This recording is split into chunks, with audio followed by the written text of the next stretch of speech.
Overloaded sa tawanan at overloaded sa kakyutan. Baka chikiting mo yan. Sila naman ang deserve mabigyan ng spotlight. Mga nakakatawang eksenang caught on cam ni Bulilit. Sagot na po namin yan. Just kidding! Unang bida, Bida Kid. Siyempre, simple cravings lang ang hiling. Yan ang 4 na taong gulang na si Diara. Kwento yung Mami Geneva. Kagigising lang daw noon ni Diara pero agad itong naghanap ng itlog at kanin. Egg is life raw talaga para sa kanyang anak. Kaya solve na agad ang cravings nito sa pritong itlog.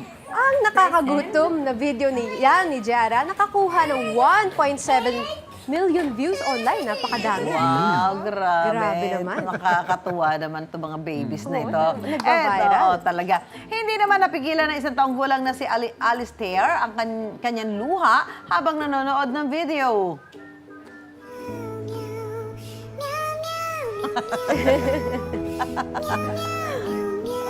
Emosyonal si Alistair habang pinapanood ang viral AI video tungkol sa isang pusa. Kwento ng kanyang mommy Angelica, sinubukan niya lang sa anak ipapanood ang viral AI video at hindi niya inakala na iiyak ang anak. Talaga daw soft-hearted si Alistair at hindi nahihiya na ipakita ang emotions nito. Meron ng 1.5 million views ang touching video na yan. Aba, yan ito talaga. Ang bata talaga transparent. Oh, eh. Ganyan transparent talaga sila. yan. Saka yung mga genuine. Kung ano na... Tandaan mo yan pag nagkaanak ka. Yan. Matagal-tagal pa po yan. Pero ang 3 taong gulang naman na si Noctis, nakahanap na yata ng kanyang best friend. Kita sa video ang bagong kalaro ni Noctis, ang kanilang alagang Pomeranian Pasok ka na na si daw dito. Chopper. Ayon kay Mami Ginel, inaaya na raw ni Chopper si Noctis para matulog kaya hinihilan niya ito papasok ng kwarto. Ang hilahan, nauwi sa laro.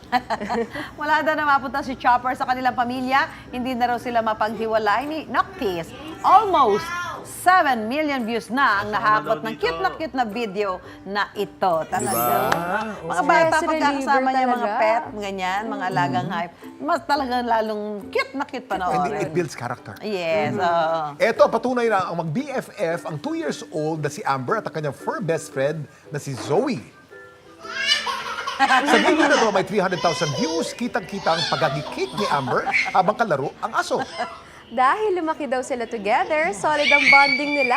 Nox naman. Ang cute naman Ang talaga. galing, ano? Ang ganda Alam mo, ng dapat bata talaga at aso ang- kapag pinagsama. Pag pinagsama. At dapat talaga mag-alaga ng aso ang bata.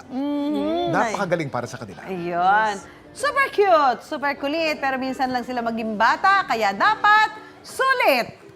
So gusto mag-share na nakatutuwang video ng kanilang chikiting? Mag-comment o i-share yan sa Dapat Alam Mo Facebook page. Malay mo ang iyong chikiting na ang susunod na bibida dito sa Just Kidding!